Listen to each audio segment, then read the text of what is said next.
अस्सलामुअलैकुम वरहमतुल्लाहि वबरकातुहू। आज हम पढ़ेंगे रिलेटिव प्रोनाउन यानी ज़मीरे मौसूला क्या हैं और ये कैसे काम करता है। ये सारी चीज़ें पढ़ने वाले हैं। हमारे साथ आखिर तक बने रहें, इंशाअल्लाह बहुत कुछ समझ और सीख लेंगे। इससे पहले हम प्रोनाउन की यानी ज़मीर की दो किस्में पढ़ चुके हैं। अब हम तीसरी किस्म पढ़ रहे हैं जिसका नाम है रिलेटिव प्रोनाउन यानी ज़मीर मौसूला।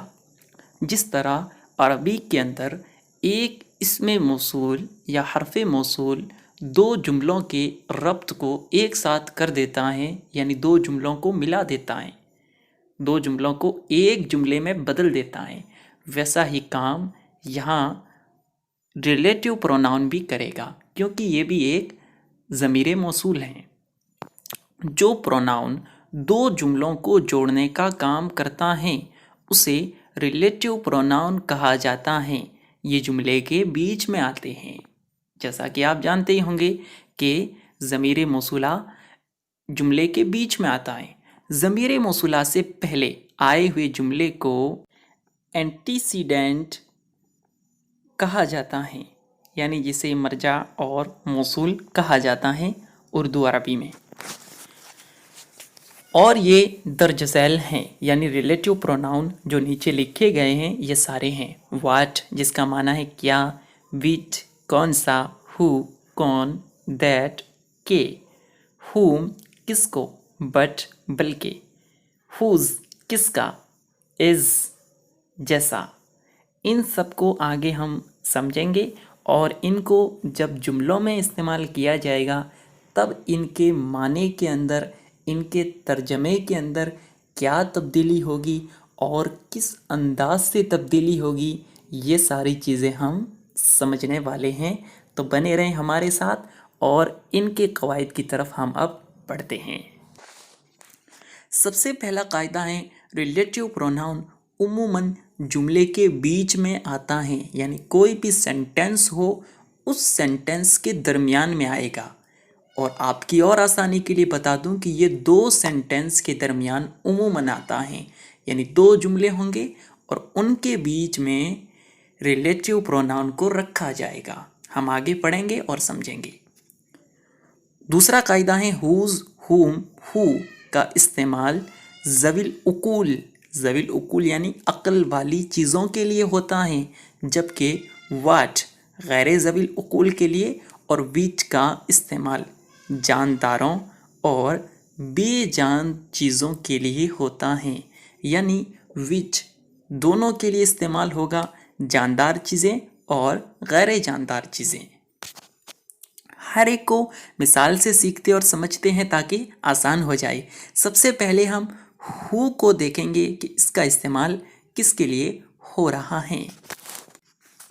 हमने हुम और हुज और हु इन तीनों की ये डिटेल पहले पढ़ ली है कि हालत फ़ाइली, हालत इजाफत और हालत मफ़ऊली इन तीनों में से किस हालत के लिए कौन सा वर्ड इस्तेमाल किया जाता है। तो हु हालत फ़ाइली के लिए इस्तेमाल होता है तो इसे हम देख लेते हैं।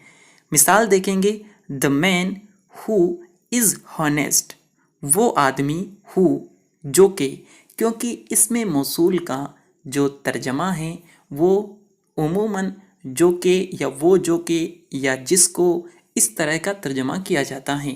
तो यहाँ पर हम तर्जमा करेंगे वो आदमी जो कि इज़ हॉनेस्ट ईमानदार हैं, इज़ यानी है, हॉनेस्ट यानी ईमानदार, सक्सेस यानी कामयाब होता है, इन द लाइफ, इन यानी में, द लाइफ ज़िंदगी, वो आदमी जो ईमानदार हैं ज़िंदगी में कामयाब होता है।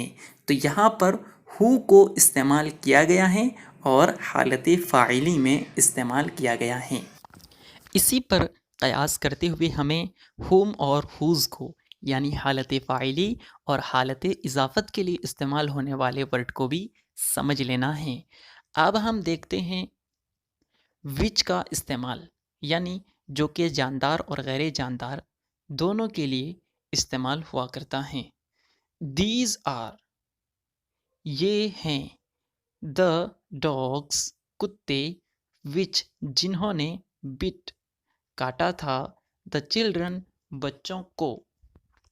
अब हम इस पूरे का तर्जमा इस तरह लगा लेंगे कि दिस आर द डॉग्स, ये वही कुत्ते हैं, विच बिट द चिल्ड्रन, जिन्होंने बच्चों को काटा था।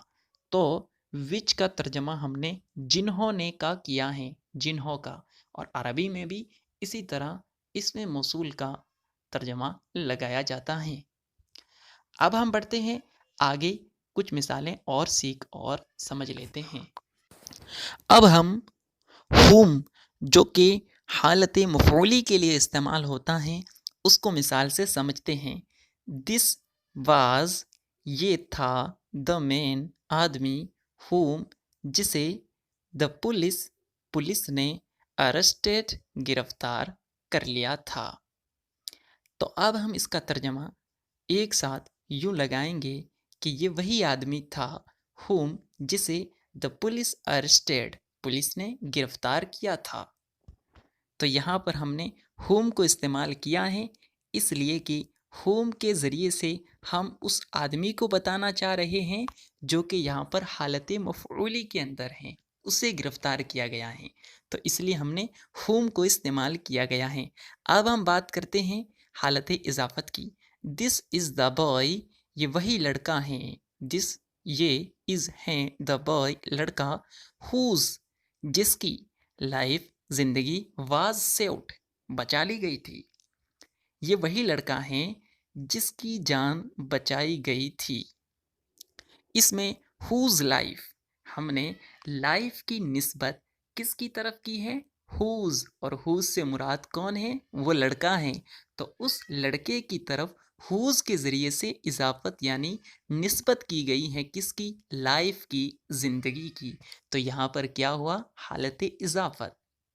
उम्मीद करता हूँ आपने इसे समझा होगा। आगे कुछ चीज़ें और सीख लेते हैं। अब हम पढ़ते हैं दूसरा कायदा, दैट, इंसानों, जानवरों और बेजान चीज़ों के लिए इस्तेमाल होता है, जबकि वाट सिर्फ बेजान चीज़ों के लिए इस्तेमाल किया जाता है। मिसालों से दोनों को समझेंगे। दिस इज़ द हॉर्स, ये वही घोड़ा है, दैट, जो कि, कैरियड, लाया था, मी हैर, मुझे यहाँ। इसके अंदर दैट को हमने इस्तेमाल किया है और एक जानदार चीज़ के लिए इस्तेमाल हुआ है। अब हम देखते हैं वाट का इस्तेमाल। This is what I want, this is, ये वही है, वाट आई वांट, जिसे मैं चाहता था या जो मैं चाहता था। हम यहाँ वाट का तर्जमा जो भी कर सकते हैं और जिसे भी कर सकते हैं, जो हम मुनासिब समझें वो कर सकते हैं। अगली मिसाल देखते हैं, वॉट इज़ डन, जो हो गया, इज़ डन, हो गया, जो हो गया सो हो गया। यहाँ पर वाट को इस्तेमाल किया गया है और एक मौसूल के तौर पर किया गया है। याद रहे हमने शुरू में पढ़ा था कि उमूमन जो मौसूल होगा उसे कहाँ पर लाया जाएगा, जुमले के बीच में, और यहाँ पर शुरू में आया है। तो वो उमूमन की बात थी, हर जगह की बात नहीं थी। इसी तरह बहुत से कायदे होते हैं जो कि कायदे कुल्लिया नहीं हुआ करते, वो हर जगह नहीं चला करते, कभी कभार उसके खिलाफ भी हो जाना मुमकिन होता है। अब हम पढ़ते हैं आगे की कुछ और सूरतें। अज, लफ्ज़ सच या सेम के बाद इस्तेमाल होने पर रिलेटिव प्रोनाउन होता है। अज, ये क्या होगा, ये रिलेटिव प्रोनाउन यानी ज़मीर मौसूल तो होगा, मगर तब होगा जब सेम या सच की बात आई। मिसाल से समझेंगे। दिस इज़, ये है, नॉट, नहीं, यानी ये नहीं है। सच ए गुड कार, ये एक इतनी अच्छी कार नहीं है या उस तरह की कार नहीं है। अज आई एक्सेप्टेड, जैसा कि मैं सोच रहा था या जैसी मैं इस कार को सोच रहा था वैसी ये कार नहीं है।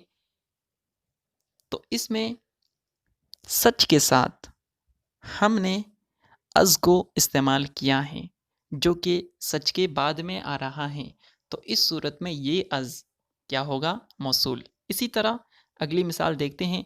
माई आंसवर्स, मेरे जवाबात आर हैं सेम अज़ योर्स, मेरे जवाबात आपके जवाबात की तरह हैं। मेरे जवाबात आपकी तरह हैं मतलब जैसे आपके जवाबात वैसे मेरे जवाबात। तो इसके अंदर सेम के बाद हमने अज़ को इस्तेमाल किया है और उसके बाद में किया है, तो इस सूरत में भी ये क्या होगा? मौसूल होगा।